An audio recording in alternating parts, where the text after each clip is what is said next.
வால்மீகி 24,000 கிரந்தம் எழுதினார் ராமனை பத்தி. எல்லாம் சத்குருடைய அனுகிரகத்துல எழுதினேன்னு முதல்லயே குருவை பத்தி சொல்லிக்கிறார். முதல் ஸ்லோகமே தன் குருவைத்தான் சொல்றாள். தபஸ்வாத்யாய நிரதம் தபஸ்வீவாத்விதாம்பரம் நாரதம் பரிதப்தச்ச வால்மீகிம் முனிபுங்கவம். வால்மீகி நாரதரை கேட்டார்னு எழுதுறார் முதல் ஸ்லோகத்திலே. எப்படிப்பட்டவர் நாரதர்னார்? வேதோக்தமான மந்திரங்கள்னாலே பகவான ஆராதிச்சு உள்ள பார்க்கிறவரா. பகவான உள்ள பார்க்கணும்.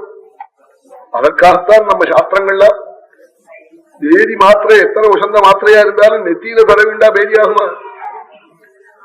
பாட்டில் வச்சிருந்தா அந்த பாட்டில் எடுப்புல சொல்லிண்டாக்க பேதியாகுமா? ஆகவே ஆகாது. அது உள்ள சாப்பிட்டாத்தான் பேதியாகும். உள்ள இருக்கிற மலம் போகும். அது மாதிரி பகவான உள்ள பார்க்கணும். உள்ள பார்க்கறதுக்காகத்தான் பகவத் குணமே. ஆமா, சுவாமியை பத்தி கிரீட்டினம் குண்டலினம் கிரீட்டம் குண்டலம் துளசி ராம பீதாம்பரம் சொர்ண காஞ்சி மங்கள சரணம் பத்ம நேத்திரம் ரத்ன கிரீட்டம்னா சுவாமி உள்ள தெரிகிறாள். அப்படி சுவாமி வர்ணிச்சா உள்ள பகவான் தெரியணும். அதுக்காகத்தான் பகவானை வர்ணிக்கிறாள்.